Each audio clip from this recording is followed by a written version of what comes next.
जय हिंद स्टूडेंट्स, कैसे हैं आप सब। Yes, I have come with one more session of vocabulary today. आज हम होमोनिम्स करेंगे। अब पहले मैं आपको बताती हूँ होमोनिम्स होते क्या हैं। देखिए, होमो खुद एक रूट वर्ड है, होमो मीन्स वन। तो होमोनिम का मतलब होता है जब दो या दो से ज्यादा शब्द होते हैं जिनकी स्पेलिंग डिफरेंट होती है, मीनिंग डिफरेंट होता है, बट वो पढ़ने में एक जैसे लगते हैं। उनका स्पेलिंग भी डिफर कर जाता है, उनका मीनिंग भी डिफरेंट हो सकता है, बट प्रोनाउंसिएशन में कई बार वो सेम हो जाते हैं वर्ड्स, या कुछ मिलते जुलते होते हैं। तो ऐसे शब्दों को हम होमोनिम्स कहते हैं। आप पेयर वर्ड्स भी कह सकते हैं या होमोनिम्स कह सकते हैं। So today I am going to start with session 1 of homonyms. इसमें हम डिफरेंट वर्ड्स करेंगे जो बहुत सिमिलर हो जाते हैं और कई बार कंफ्यूजिंग हो जाते हैं। तो ऐसे वर्ड्स आपको फिल इन द ब्लैंक्स हो गए या एरर हो गए, उनमें आ सकते हैं। सो अगर आपको एग्जैक्टली स्पेलिंग का आइडिया नहीं है तो आप मीनिंग में गड़बड़ कर सकते हैं। Okay, so let's start with the session today. The first homonym is abjure and adjure. अब स्टूडेंट्स, अगर आप एक चीज नोट करेंगे, abjure और adjure में एक चीज जो डिफर करती है, that is the second letter. abjure में B है और adjure में D है, बाकी सारे लेटर्स सेम है। So abjure and adjure, so these are similar words, इन्हें होमोनिम्स कहेंगे। अब इनके मीनिंग बिल्कुल डिफरेंट है। एडज्योर का मतलब होता है किसी को बहुत ज्यादा जब हम रिक्वेस्ट करते हैं, किसी से विनती करते हैं, इट इज अ वर्ब। और एब्ज्योर का मतलब होता है त्याग देना, so it is also a verb, sacrifice कर देना। So what did I tell you, adjure का मतलब होता है ADJUR। एडज्योर का मतलब किसी से विनती करना, रिक्वेस्ट करना, like I adjure you to study, I request you to study. और एब्ज्योर का मतलब होता है डिसोन कर देना, आपने किसी चीज को त्याग दिया, रेप्यूडिएट कर दिया, सैक्रिफाइस कर दिया, डिसोन कर दिया, छोड़ दिया, जाने दिया। That is the meaning of abjure. I adjure you to abjure your bad habits. देखिए, एक ही सेंटेंस में मैंने दोनों शब्दों का इस्तेमाल करा है। Means I request you to quit your bad habits. So adjure and abjure, ये दो वर्ड्स हैं जो आपको ध्यान रखने हैं। The next homonym accept, accept। देखिए, accept, accept बहुत माइनर डिफरेंस है if you pronounce these words, accept and accept। accept में A और accept में EX। अब देखते हैं accept, वर्ब है accept। accept का मतलब होता है किसी चीज को अपनाना। India accepted its defeat, India ने अपनी हार स्वीकार ली, मान ली। तो एक्सेप्ट का मतलब होता है किसी चीज को जब हम स्वीकार कर लेते हैं, हम मान लेते हैं। अब सिमिलर वर्ड हो गया एक्सेप्ट। अब देखिए, पार्ट ऑफ स्पीच में एक्सेप्ट एक प्रेपोजिशन है। एक्सेप्ट का मतलब होता है अलावा। जब बहुत सारों में से कुछ चीजें या लोग कम हो जाते हैं, बेसिकली माइनस होते चले जाते हैं, तब हम यूज करते हैं except. For example, all the children were given a share in the property except Rohit Sharma. मतलब सबको, जितने अगर 10 चिल्ड्रन तो 10 के 10 को शेयर मिला, एक्सेप्ट रोहित, रोहित के अलावा। So this is how we use except. One more example, mister Patel accepted the award, मतलब उन्होंने अवार्ड को स्वीकारा। तो एक्सेप्ट मतलब स्वीकार करना और एक्सेप्ट मतलब अलावा। Then the next homonym ambiguous और ambivalent। आप पहले रूट वर्ड समझ लीजिए, बिकॉज ये हेल्प करेगा वर्ड का बेसिक मीनिंग जानने में। एम्बी मीन्स टू, एम्बी का मतलब टू होता है। तो एम्बिगुअस, एम्बिवेलेंट कहीं ना कहीं मतलब होगा कंफ्यूज बिटवीन टू थिंग्स और basically related to two nouns. First word is ambiguous. Ambiguous का मतलब होता है when things are all mixed up in your head.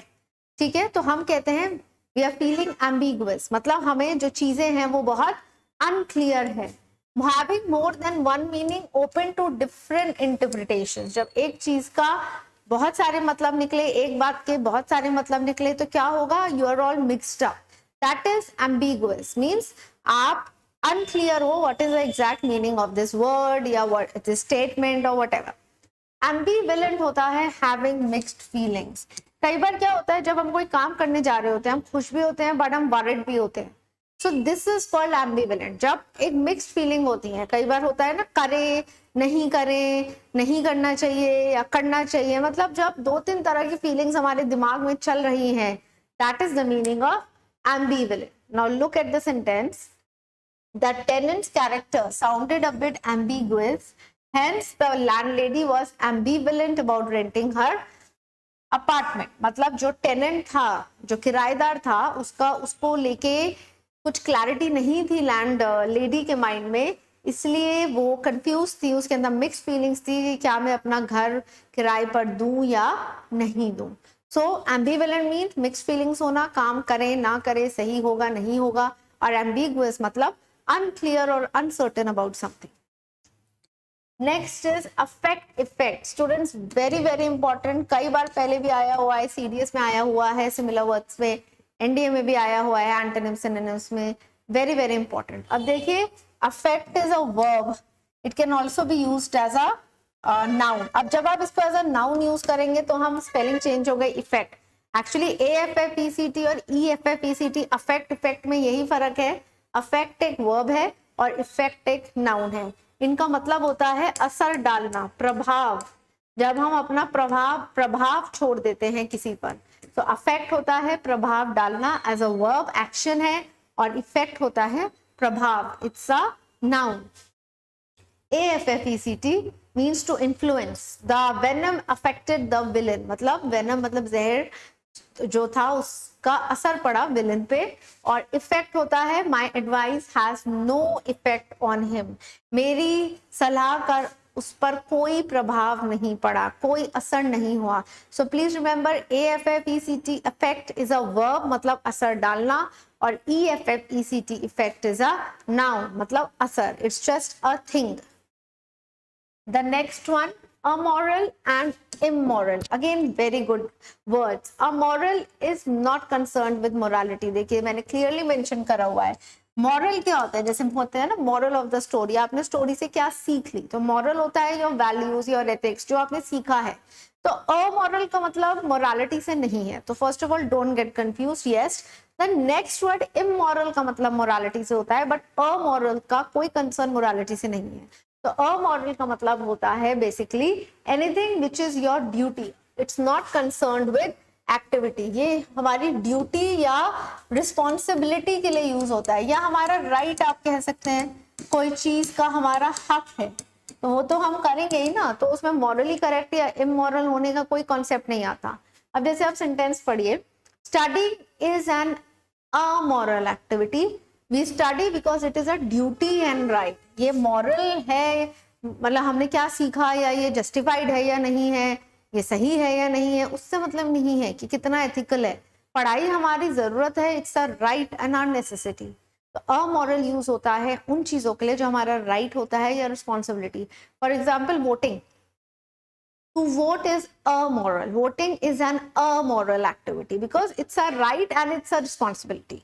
Similarly, the next word immoral, immoral होता है morality से related, morality का opposite कह सकते हो आप, moral का opposite। immoral होता है जब हम ethically correct नहीं होते, okay, जब हम uncivilized होते हैं, हम अपनी नैतिक जिम्मेदारियों को नहीं फॉलो करते, जो मॉरली इनकरेक्ट होता है, उसके लिए हम इमोरल वर्ड का यूज करते हैं। जैसे cheating in exams is an immoral activity, means अनैतिक, बिल्कुल सही नहीं है, एथिकली गलत है, हमारे वैल्यूज, हमारे जो प्रिंसिपल्स हैं उस चीज को अलाउ नहीं करते। तो अगर कोई चीज हमारे प्रिंसिपल्स के हिसाब से सही है तो हम कहेंगे इट्स अ मॉरल एक्टिविटी, कोई चीज हमारे प्रिंसिपल्स या वैल्यूज के हिसाब से गलत है तो हम कहेंगे इट्स एन इमोरल एक्टिविटी। और अगर कोई चीज मोरालिटी से मतलब नहीं है बट हमारा राइट है एज अ सिटीजन या रिस्पॉन्सिबिलिटी है, तो हम अमोरल वर्ड यूज करेंगे। Then the next is allusion, illusion. Again देखिए ए और आई का फर्क है। अल्यूजन होता है hint and indirect reference.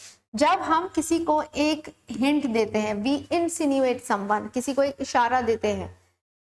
The boy made an allusion to not getting married early, मतलब boy hinted towards this thing that he didn't want to get married early।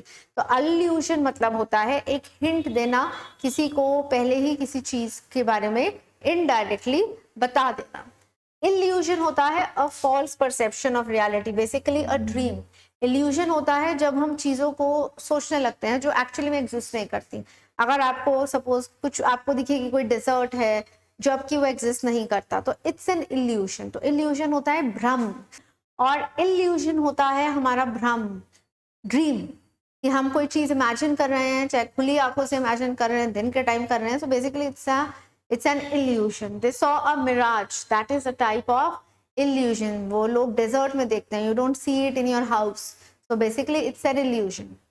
The next is already. Already already देखिए, all का मतलब होता है सब, तो already का मतलब है सब ठीक है। ओके, ऑलरेडी सॉरी, ऑलरेडी का मतलब निकलेगा कि सारे लोग तैयार हैं। रेडी मतलब तैयार, ऑल मतलब सब, तो ऑलरेडी मतलब सब लोग तैयार हैं या सब चीजें तैयार हैं। Lunch was all ready when the guest arrive, मतलब ऑल यहाँ पे लंच के लिए लगाए, पूरा लंच, और रेडी मतलब तैयार, कुक्ड। तो ऑल रेडी, इसको देखिए प्रोनाउंस कैसे करना है। ऑलरेडी नहीं बोल रहे हैं हम, बोल रहे हैं ऑल रेडी। ऑलरेडी का मतलब है कि सब तैयार हैं, चाहे वो लोगों के लिए यूज हो चाहे चीजों के लिए। And the next one is already. Already का मतलब होता है इस समय तक, by this time. The lunch was already smelling bad when the guest arrive, जब तक गेस्ट आए तो लंच बिल्कुल खराब हो चुका था। तो ऑलरेडी का मतलब होता है पहले से ही कोई काम आ जाता है, like when the teacher entered the classroom the students had already arrived, तो पहले ही आ चुके थे। तो ALREADY, ऑलरेडी मतलब बाय दिस टाइम, पहले ही, और ऑलरेडी का मतलब होता है सब तैयार है। Then the next one all together and all together. देखिए पहले जैसा ही थोड़ा सा मिलता जुलता है। ऑल टुगेदर मीन्स combined, साथ में, together, entirely. I thought that the students' presentation was well planned. All together, I thought means सब कुछ मिला के sum up करके। तो all together, हमने कोई मूवी देखी, उसके हमने अच्छी बातें भी बताई, उसके बारे में हमने खराब बातें भी बताई, और एंड में हम कंक्लूड करके कहेंगे all together it was an average film, या all together it was a good movie, और it was worth watching once, मतलब सब कुछ समराइज करके। तो ALTO, ऑल टुगेदर का मतलब होता है सब कुछ जब हम समराइज करके बोलते हैं, एक कंक्लूजन देते हैं। And the next one all plus together. All मतलब अगेन सब, टुगेदर मतलब साथ, मतलब सब साथ है। gathered with everything in one place, we were all together at the family reunion, मतलब सब फैमिली मेंबर्स साथ में इकट्ठा थे। तो ऑल टुगेदर, ALTO मतलब ऑल टुगेदर का मतलब सम अप करते हैं, means overall, and all together मतलब जब सब लोग साथ में हैं। Then the next one, amiable, amicable. This is a very very good one and very important students. Okay, देखिए इसमें सिर्फ एक C का डिफरेंस है, amiable और amicable. Amiable जनरली यूज होता है, as I have mentioned here, हमारे बिहेवियर के लिए या क्वालिटीज के लिए, like good नेचर्ड personal qualities, affable, friendly. अगर कोई पर्सन बहुत फ्रेंडली है, लविंग है, काइंड है, तो हम बोलेंगे ही इज एमिएबल। अब आते हैं एमिकेबल। एमिकेबल होता है पीसफुल, एग्रीएबल, हार्मोनियस। जैसे जब हम कुछ चीजों को जोड़ देते हैं समझौता करके या भाईचारे से या प्यार से, तब हम वर्ड यूज करते हैं amicable. So I repeat, amiable होता है nature of a person who is friendly, affectionate, compassionate, loving towards other, तो हम कहेंगे द पर्सन इज एमिएबल। और एमिकेबल होता है जनरली जब हम सिचुएशंस को, जैसे C stands for, you can refer C stands here for a cable, जैसे एक तार हो गई, तो जब हम दो पॉइंट्स को जोड़ देते हैं प्यार से, okay, in a very very harmonious way, तब हम बोल सकते हैं amicable. Now look at the sentence, you will understand. Due to the amiable nature of the new neighbors in the locality, we could come to a amicable settlement. मतलब because of the amiable nature, जो पड़ोसी थे, जो neighbours थे, उनका बहुत अच्छा kind friendly nature था, because of that we could come to an amicable settlement, मतलब अब पीसफुल सेटलमेंट, जो भी डिस्प्यूट था उसका हमने सेटलमेंट बहुत ही अच्छे से शांति से कर लिया। So now can you make the difference? Amiable will be used for qualities of a person, kind, loving, caring, nice, and amicable होता है जनरली जब हम चीजों का समझौता कर लेते हैं, डिस्प्यूट्स निपटा देते हैं in a very friendly and peaceful manner. Alright, the next one, a part and apart. अब देखिए यहाँ पे डिफरेंस है, गैप है अ पार्ट और पहला है अपार्ट। अपार्ट मतलब टू बी सेपरेटेड, अलग। The chain link fence kept the angry dogs apart, मतलब चेन थी तो उससे जो डॉग्स थे वो डिस्टेंस पे थे, दूरी पे थे। तो अपार्ट होता है जैसे दो चीजों को अलग कर देना, तो दे फेल अपार्ट। तो अपार्ट का मतलब होता है अलग अलग, पीपल लिव अपार्ट मीन्स अलग अलग रहते हैं, सेपरेटली रहते हैं। तो अपार्ट मतलब anything divided into two halves. My old car fell apart मतलब गाड़ी खराब हो गई या प्रोबेबली एक्सीडेंट हो गया तो पीसेस निकल गए, टूट गई, whatever. The next is a part. A part मतलब किसी चीज का हिस्सा होना। You should be a part, you should be a part of this show, मतलब आपको शो का हिस्सा होना चाहिए। तो PART पार्ट मतलब हिस्सा, अ पार्ट मतलब किसी चीज का एक हिस्सा होना। The new course was a part of the new field of study. A part of this plan involves getting started. A part मतलब कुछ हिस्सा. So this is the difference between a part and a part. The next is ascent and ascent. पहला वाला देखिए ASC है और दूसरा वाला ASS है, सिर्फ एक C और S का डिफरेंस है, ascent and ascent. पहला वाला जो ascent है उसका मतलब होता है जैसे चढ़ाई चढ़ना। जब हम चढ़ाई चढ़ते हैं that is ascent, ASCENT, to climb upwards, moving to higher degree. The plane's ascent made my ears pop. मतलब जब प्लेन ने टेक ऑफ करा और जब प्लेन हाइट पे गया, उड़ा, तो आपके कान बंद हो गए। तो असेंट का मतलब होता है बेसिकली चढ़ाई चढ़ना। And the next one ASSENT assent मतलब to agree. The Martian assented to undergo experiments मतलब एग्रीड टू अंडरगो एक्सपेरिमेंट्स। तो ASCENT assent means to climb up a hill slope और ASSENT असेंट का मतलब होता है to agree. Then the next one, breath and breathe. Breath and breathe आप pronunciation सुनिए, breath, breathe. पहला वाला जो breath है वो एक noun है और दूसरा जो breathe है ending with E, it's a verb. दोनों का मतलब है सांस, breath मतलब सांस और breathe मतलब सांस लेना, क्योंकि verb है तो obviously action पे focus रहेगा। तो breath noun है, verb is written mentioned here also. I need to breathe. Look at the sentence. I need to breathe. मुझे सांस लेने की जरूरत है। Let us go for a holiday and have a breath of fresh air. Breath. तो यहाँ पर ये इसका मतलब है सांस। He has a bad breath बोलते हैं, किसी के मुंह से बहुत गंदी बदबू आ रही होती है तो हम बोलते हैं this person has a bad breath. तो वहां क्या हो गया, breath is a noun and we breathe to live. तो वहां पे breathe हो गया एक verb. The next is capital and capitol. Again very interesting one. You can see सिर्फ एक लेटर का डिफरेंस है A और O का। देखिए कैपिटल के दो मतलब हैं। एक तो कैपिटल का मतलब आपको पता होगा राजधानी, जैसे यहाँ पे लिखा हुआ है seat of government. The capital of new Delhi, the capital of India is new Delhi. तो कैपिटल मतलब राजधानी। दूसरा कैपिटल का मतलब होता है फाइनेंशियल रिसोर्सेस। कोई भी बिजनेस स्टार्ट करने के लिए आप पे कितना पैसा है, कितना आप इन्वेस्ट कर सकते हो, that is your capital money. So the money which you can invest is called the capital money. The firm had enough capital to build the new plant, means enough investment money to build the plant. So capital के दो मतलब है, repeat, पहला राजधानी और दूसरा enough money होना to start a business. Next is capital. Capital एक noun है। कैपिटल उस बिल्डिंग को कहा जाता है जहां पर हमारी कंट्री के आप कह सकते हैं सारे पॉलिटिशियंस, लेजिस्लेटिव बॉडी मिलते हैं टू कंडक्ट अ मीटिंग। जैसे पार्लियामेंट हाउस हो गया, हमारा जो पार्लियामेंट हाउस है उसको हम क्या बोल सकते हैं, it's a capitol because it's a building where your legislative body, members of legislature, they meet. The governor announced his resignation in a speech given at the Capitol today. तो Capitol हो गई वो prestigious building जहां पर उनकी meeting होती है। So basically आप कह सकते हो तो Parliament House is called the Capitol. So can you now remember the difference between capital and Capitol? It is very important and I think it's a new word which you must have come across. All right. The next one, complement and complement. ये अभी आया भी था exam में, NDA में आ चुका है, वो कैप में और सीडीएस में भी आ चुका है सिमिलर वर्ड्स में। पहला वाला कॉम्प्लीमेंट COMPLE और दूसरा PLI।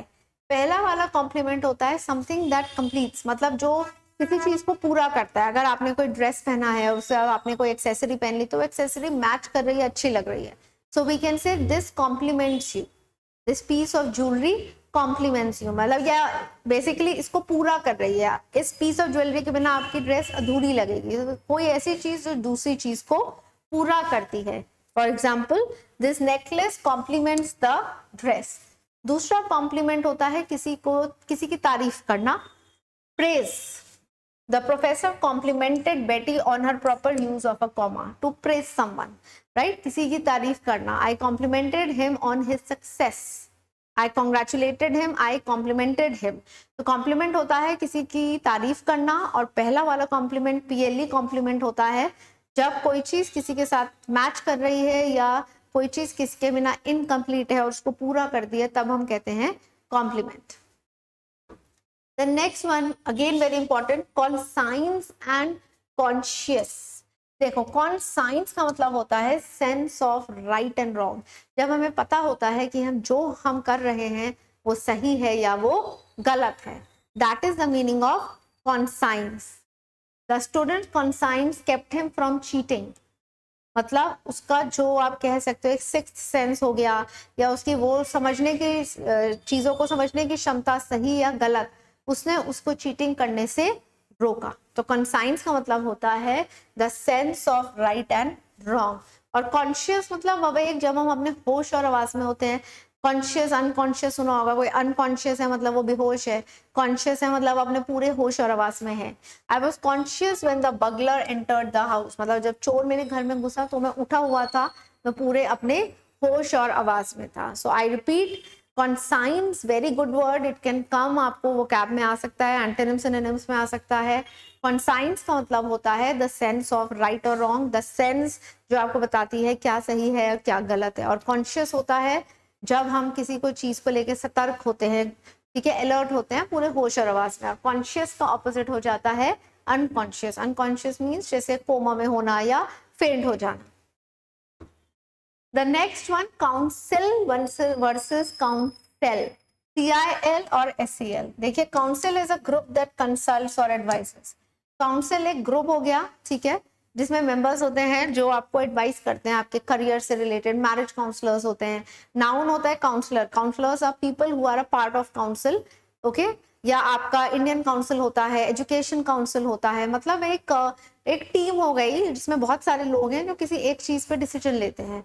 That is basically a council, a group that consults or advises। The men and women on the council voted in favor of an outdoor concert। तो जो काउंसिल मतलब जो उस टीम के मेंबर्स थे या उस हेड ऑफ द डिपार्टमेंट के मेंबर्स थे, उन्होंने डिसाइड करा कि कॉन्सर्ट टाउन में होना चाहिए। तो basically this is a council. और काउंसलर्स वो लोग होते हैं जो मेंबर ऑफ काउंसिल होते हैं। नेक्स्ट, काउंसिल मतलब होता है to advice. The parole officer counseled the convict before he was released। means I'm sorry students, counsel का मतलब यहाँ एडवाइस है, counsel the convict, yes। तो यहाँ पर देखिए ये verb है, ये नाउन है। so let me explain this to you। COUNSEL is a verb, ठीक है। तो इसका मीनिंग निकल गया टू एडवाइस। तो counseled मतलब उनको सलाह दी। The parole officer advised the convict। तो पहला council is a group basically, so it's a noun, आप कह सकते हो it's a collective noun। और दूसरा जो council है COUNSEL, it's a verb, उसका मतलब होता है to advise। और counselor वो person होता है जो advise करता है। Next, censure and censor। Censure, sensor. Censure मतलब होता है टू ब्लेम समवन। जब हम किसी को क्रिटिसाइज करते हैं, ब्लेम करते हैं, that is the meaning of censure. To strongly disapprove. The boss censured the employees for coming late, means criticize. So censure again बहुत कॉमन है, आ सकता है एग्जाम में। Censure is a word which means to blame. और censor, censor आपने सुना होगा, सेंसर मतलब होता है एडिट या डिलीट। जैसे इंडियन मूवीज में काफी सीन्स है जो सेंसर हो जाते हैं सेंसर बोर्ड के थ्रू। तो सेंसर मतलब टू कट और delete. The censored version of the film were released in India. मतलब जो सेंसर्ड वर्जन था, जो सीन्स कट चुके थे मूवी के, वो रिलीज करे गए। तो सेंसर मीन्स टू कट और टू डिलीट। जनरली ये मूवी के लिए यूज होता है, the parts which are edited और कट और डिलीट, रिमूव्ड बेसिकली। और सेंश्योर होता है to blame. Then the next is climactic and climatic. Again very very very important, past year में आया हुआ है. क्लाइमैक्टिक होता है फॉर्मिंग अ क्लाइमैक्स एंड. जैसे आपने एक मूवी देखी, मूवी का अंत. अब देखिए इसका मौसम से कोई मतलब नहीं है. The second word climatic, climatic का मतलब निकलता है मूवी से. Climatic sorry climatic can refer to the climate, the weather conditions, but climactic पढ़ने में लगता है कि जैसे मौसम से रिलेटेड है, but it's not that. Climactic का मतलब होता है the climax, end of something. And the next one relating to climate. Climatic का मतलब होता है relating to climate, like the climatic conditions of the city are not favourable. तो जो मौसम है इस वक्त वो फेवरेबल नहीं है. और क्लाइमैक्टिक हो सकता है as there is inflation in the prices, there is inflation in the prices of the product, so it can bring it to a climactic disaster, means to an abrupt end or a very bad ending. तो climactic का मतलब हो गया to an end, the climax. The next is complacent and complacent. देखिए ये भी past year में आया हुआ है, complacent and complacent. अब पहला वाला जो CENT कॉम्प्लेसेंट है उसका मतलब होता है सेल्फ सेटिस्फाइड. जब हम चीजों को लेके बहुत ज्यादा संतुष्ट होते हैं कि हाँ हमारे पास जो है जितना है सब कुछ सही है, जब हम चीजों को लेके संतुष्ट होते हैं दैट इज कॉम्प्लेसेंट. और दूसरा कॉम्प्लेसेंट होता है विलिंग टू प्लीज, ग्रेशियस होना. जब हम दूसरों को खुश रखना चाहते हैं अपने बिहेवियर से, by saying thank you, sorry, अपनी गलती मानने से, ओके, उनके लिए एक्स्ट्रा हेल्प करने से, that is the meaning of to be complacent. अब आप एग्जाम्पल देखिए फिर आप समझ जाएंगे. Atharva is a very obedient, agreeable and gracious. A complacent child मतलब अच्छा बच्चा है, ओबीडियंट है, ग्रेशियस है, सबका कहना मानता है, सबको खुश रखता है, सब उसकी तारीफ करते हैं. तो Atharva is a complacent child. I feel complacent of my percentage. यहाँ पे इसका मतलब निकल गया संतुष्ट, मतलब मैं खुश हूं अपनी परसेंटेज से. सो आई एम, इफ आई से I am complacent of what I do, मतलब आई एम सेल्फ सेटिस्फाइड कि मैं जो कर रही हूँ मैं अच्छा कर रही हूँ. और सेकंड कॉम्प्लेसेंट हो गया like you should be complacent towards others, you should be gracious, okay, courteous. So this is a basic difference. The next one continuous and continual. Continuous का मतलब होता है लगातार. I have been teaching continuously since morning. मतलब मैं लगातार पढ़ा रही हूँ without breaks. तो देखिए continuous का मतलब मैंने यहाँ लिखा हुआ भी है without interruption, बिना किसी रुकावट के, ओके. और continual, a very good word students. Continual का मतलब हो रहा है काम तो चल रहा है लगातार बट ब्रेक्स हैं.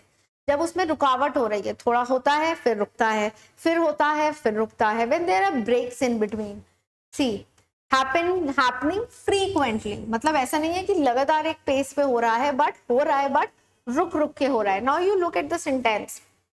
The bus service has been disrupted by continual breakdowns.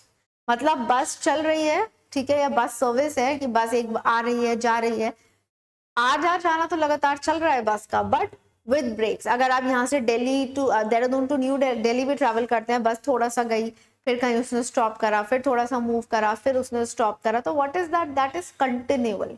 तो कंटिन्यूअल होता है जब काम लगातार तो हो रहा है but with breaks in between, और कंटिन्यूअस होता है लगातार हो रहा है without any breaks. Then the next is discrete and discreet. Again important one, spelling देखिए, RET एंड RET. जहां पर डबल ई साथ में आ रहा है, ओके, डिस्क्रीट, उसका मीनिंग होता है careful not to give attention और गिव ऑफेंस. मतलब जब हमें सावधान रहना चाहिए अपने एक्शंस पे लेके कि हम सामने वाले को हर्ट ना कर दें, उसको बुरा ना लगे. That is a meaning of discrete, double ET. और दूसरा डिस्क्रीट का मतलब होता है सेपरेट, अलग होना, डिस्टिंक्ट, जैसे डिस्टिंक्ट आइडेंटिटी, सेपरेट पीपल, तो वहां पर आप DISCRETE का यूज कर सकते हो. Now look at the examples. Gita and Sita were talking discreetly at the back of the class so that, अब मतलब सीता और गीता क्लास में बात कर रहे थे पीछे सीट पे, दे वर टॉकिंग डिस्क्रीटली, मतलब हल्के से बात कर रहे होंगे जिससे किसी को डिस्टर्बेंस ना हो, कोई ऑफेंड ना हो जाए या किसी को बुरा ना लगे.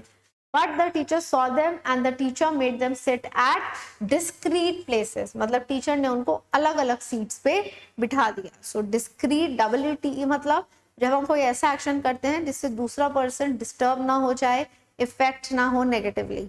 और DISCRETE डिस्क्रीट का मतलब होता है different, separate. Then the next is flaunt and flout. देखिए फ्लॉन्ट वर्ड का यूज तो हम स्पोकन इंग्लिश में बहुत यूज करते हैं। फ्लॉन्ट का मतलब होता है दिखावा करना। We should not flaunt in front of anyone. हमें किसी के भी सामने दिखावा नहीं करना चाहिए, शो ऑफ, बोस्ट ऑफ। तो बेसिकली फ्लॉन्ट का मतलब हो गया टू शो ऑफ। और फ्लाउट का मतलब होता है ओपनली डिसरिगार्ड, जब हम किसी भी रूल को मानने से मना कर देते हैं। डिसरिगार्ड मतलब disrespect. We deny following any rule और रेगुलेशन। ये जनरली रूल्स के लिए यूज होता है। सेंटेंस पढ़ते हैं, सेंटेंस पढ़ के आपको बेटर समझ आएगा। When you flaunt you get a taunt, मतलब जब आप दिखावा करते हो तो आपको सामने वाले से सुनने को मिलेगा। When you flout you are thrown out, but जब आप किसी रूल को मानने से मना करते हो तो आपको बाहर निकाल दिया जाएगा। तो फ्लॉन्ट का मतलब होता है दिखावा करना, फ्लाउट का मतलब होता है disregard a rule. We should not flout the rules and regulations of our country, मतलब हमें कंट्री के रूल्स रेगुलेशंस को मानने से इनकार नहीं करना चाहिए। The next is forgo and forgo. अब देखिए FORE, फॉरगो मीन्स प्रोसीड। इसका एक हिंट है FORE, यहाँ मैंने लिखा हुआ है FORE कम्स फ्रॉम बिफोर। ठीक है, जैसे फोर फादर्स होते हैं, FORE FATHERS, फोर फादर्स मतलब हमारे एंसेस्टर्स, पूर्वज। तो फॉर FORGO, फॉरगो का मतलब होता है प्रीसीड, जो पहले हुआ। एंड फॉरगो का मतलब होता है टू गो विदाउट, मीन्स जब हम किसी चीज के काम बिना ही काम चलाते हैं। लेट्स फॉरगो इट मतलब जाने दो, छोड़ दो। अब आते हैं next. Look at the sentence here. Forgo can be taken as before something. On the other hand, forgo comes from forgot. So it can be taken as you forgot, so you had to be without it. Simple words में FORGO forgo मतलब होता है पहला, okay, कोई काम जो पहले हुआ हो। और forgo का मतलब होता है जाने देना, माफ कर देना, छोड़ देना। जैसे forgive, let's forgive, so let's forgo it means जाने दो, छोड़ दो, let it be. Next is ingenious and ingenuous. देखिए वेरी इंपॉर्टेंट वर्ड्स। इंजीनियस का मतलब होता है जब हम क्लेवर होते हैं, जब हम कोई भी काम कर सकते हैं, हमें एग्जैक्टली तरीका पता है कि इस काम को इस तरीके से करना है, so then we are ingenious, creatively intelligent, clever basically. So then I can say we are ingenious. और इंजीनियस का मतलब होता है free from reserve, naive, innocent, जब हम बहुत ज्यादा भोले भाले होते हैं। सो बेसिकली इंजीनियस मतलब क्रिएटिवली इंटेलिजेंट, जब हमारा दिमाग बहुत चलता है and we are quite smart in doing things, तो हम बोल सकते हैं द पर्सन इज इंजीनियस। और इंजीनियस का मतलब होता है इनोसेंट, भोला भाला। जैसे गलेबल, जो बहुत सीधा साधा है, सबकी बातों में आ जाता है, सब पे विश्वास कर लेता है, ऐसे पर्सन को हम बोल सकते हैं Angénieux. Okay students, I will do the last one for today, that is लोथ एंड लोथ। इसका प्रोनाउंसिएशन देखिए, the, this is a noun and this is a verb. So LOATH, लोथ, इसका मतलब होता है अनविलिंग, जब आप कोई काम करने के इच्छुक नहीं हो, मतलब रिलक्टेंट, करना पड़ रहा है बट आपकी इच्छा नहीं है, you are unwilling to do it. And loath का मतलब होता है ग्रेटली डिसलाइक। ये एक वर्ब है, बेसिकली सेम मीनिंग है बट एज अ नाउन और वर्ब का फर्क है। जैसे ब्रेथ और ब्रीथ करा था, सिमिलर। अब सेंटेंस पढ़ते हैं। I loathingly accompanied my mom to her kitty party. Sometimes I loathe absolutely. Means I loathingly accompanied my mom to her kitty party. Means unwillingly. मर्जी तो नहीं थी बट जबरदस्ती जाना पड़ा। Something I loathe, something I hate. So LOATHE, loathe का मतलब हो गया hate. I loathe doing this work, means I hate doing this work. So LOATHE, और LOATH होता है unwilling to do something. Okay, so student, this was all for today. In the next class I will be coming up with some more homonyms for you. They are very important. ये आपको CDS के exam में similar words के section में आ सकते हैं, जैसे पहले भी आया हुआ है, या एंटोनिम्स सिनोनिम्स में भी आ सकते हैं, NDA में, फिल इन द ब्लैंक्स में भी आ सकते हैं। They can confuse you and they are very very interesting, so just go through them, practice them in your spoken English. अगर आपको कोई doubt है, so you can ask me in the comment section. I will get back to you. I hope you liked the video. Thank you very much. Jai Hind.